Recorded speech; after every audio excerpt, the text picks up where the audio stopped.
朕的功不高，陛下当然功高；德不厚，陛下当然德厚。华夏不安定，华夏当然安定；司仪不宾服，司仪当然宾服；五谷不够丰登，五谷当然丰登。难道是朕德位不正吗？当然。李世民和魏征又在朝堂之上演起了对口相声。起因是几位大臣联名请求李世民封禅泰山。宰相萧瑜也认为，如今的大唐在陛下的治理下，早已达到了空前的盛世，现在正合适去泰山封禅来昭告天下。时不可失，天不可违呀！现在封禅，臣等认为已经算晚了。李世民听后心里自然是爽到飞起，毕竟封禅是帝王都向往的一种最高荣誉，但眼下总不能臣子一说他就照做，因此李世民便谦虚地表示：你们都以为封禅是帝王的盛世，朕不这样看。如果天下太平，家济人足，即使不封禅，有什么不完满吗？而身为职场老油条的萧雨听后，立刻就明白李世民这时又玩起了3次3让的把戏。于是他举起护板，再次进言道：这封禅的本意是对君王卓越功绩的一种肯定，而如今陛下把天下治理得这么好，所以还是需要封禅来以表示一下陛下的威德。文武百官也是纷纷俯身表示支持李世民封禅。见此，李世民十分满意。然而就在他捋着小胡子正美滋滋地畅想着封禅的情景时，可不料下一秒驯龙大师魏征举起护板，表示自己有话要说。臣以为不可。面对魏征的泼冷水，李世民瞬间就不爽了。他认为大臣劝我去封禅，我不去，那是因为我谦虚；但是有人说自己不配去，那可就不行了。于是太宗不满地问魏征为何不可？难道是朕的功不高德不厚吗？陛下当然功高，当然德厚。华夏不安定，华夏当然安定；司仪不宾服，司仪当然宾服；五谷不够丰登，五谷当然丰登。福瑞未知，福瑞当然有福瑞。那你为什么不同意？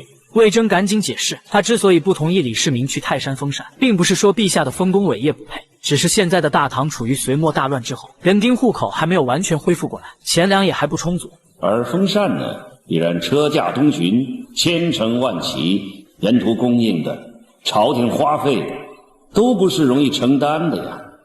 这样做一次封禅，就算是不收赋税，也抵偿不了百姓的劳苦。那么，与其崇尚封禅的虚名而得到实际的害处，陛下为什么要封禅呢？被魏征喷完的李世民还没有表态，岂料老臣张玄素也站出来续上火力。臣与右丞同意。臣以为治天下当做事简简，少收赋税，还要以身作则。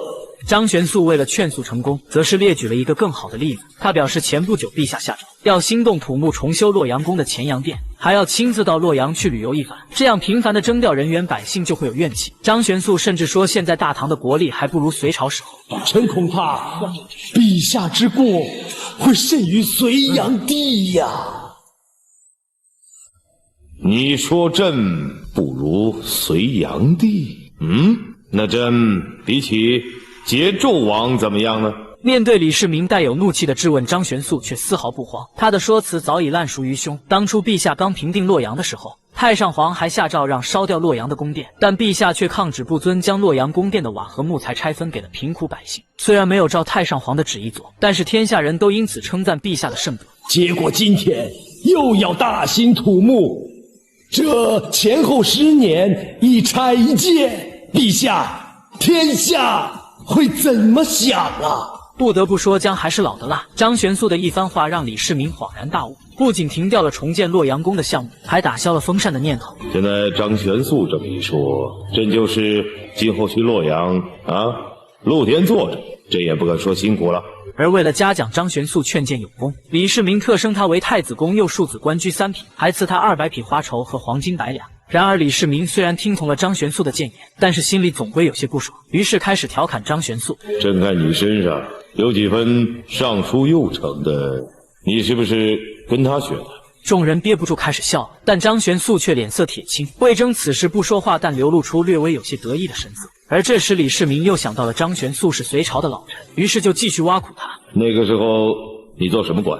县尉。哦，从九品。那在这之前你做什么？陛下应该知道，没有比从九品再低的了。臣应该叫刘万。刘万，刘万什么意思？不入流。此话一出，百官是真憋不住了，哄堂大笑。这搞得张玄素十分难堪，唉声叹气，却也无可奈何。然而就在这时，谏议大夫褚遂良举护板出列，说道：“右庶子张玄素虽然出身寒微，但陛下看重的是他的才能，才会让他做到三品高位，辅佐皇太子。因此，李世民不该当着文武百官的面挖苦他的过往经历。陛下这样做，等于抛弃了从前的恩德，又使他无地自容，痛苦追心。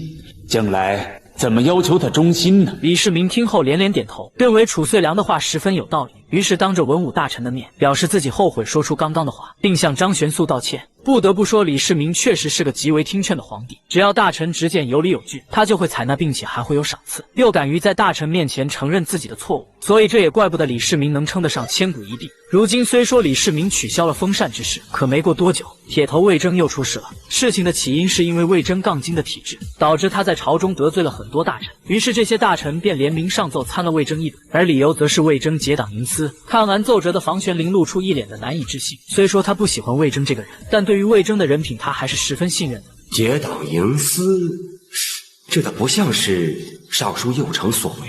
你是说这是诬告？这话该怎么说呢？若说结党，我也有一些亲信在朝中任职，若别人告我又能说什么呢？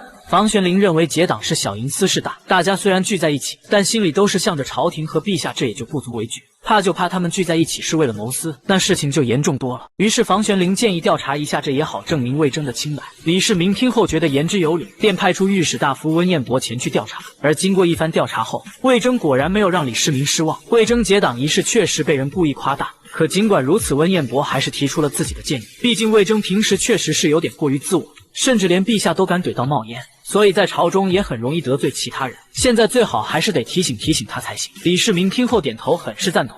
你去告诉魏征，就是我说的，他整天给我上谏，规劝我的行为，不要因为些小事情损害了他十全十美的形象，让我怎么信服他？还有，今后让他做事藏着点，别让我发现。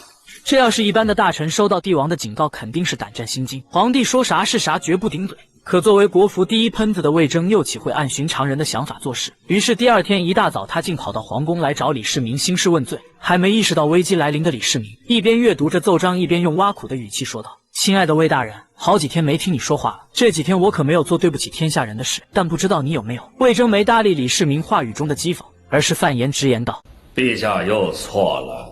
您怎么可以说出以后做什么事要藏着点，不要再让我发现之类的话？这话都把二凤整懵逼了。我没去找你，你倒跑来质问起我来了。”这话是我说的，怎么了？臣以为此言大为不适。怎么又不是了？臣以为，君和臣应当以同样的戒律约束自己的行为。没听说过把公道放在一边，做起事来还藏藏掖掖。要是君王臣子都这么做的话，那天下人的命运真叫危险喽。听了魏征的话后，李世民开始认真思索起来。朕现在想起来也后悔说那些话。是啊，谁在背后都不能做那些违背公道的事。魏征告诉李世民，自己为大唐尽心尽力按公道行事，任何的事情上都绝不存有欺骗和隐瞒的行为，所以也不存在所谓的结党。我再次提醒陛下，但愿陛下把我当作良臣，不要只当我是忠臣。李世民听后还是有些疑惑，这忠臣跟良臣到底有何不同？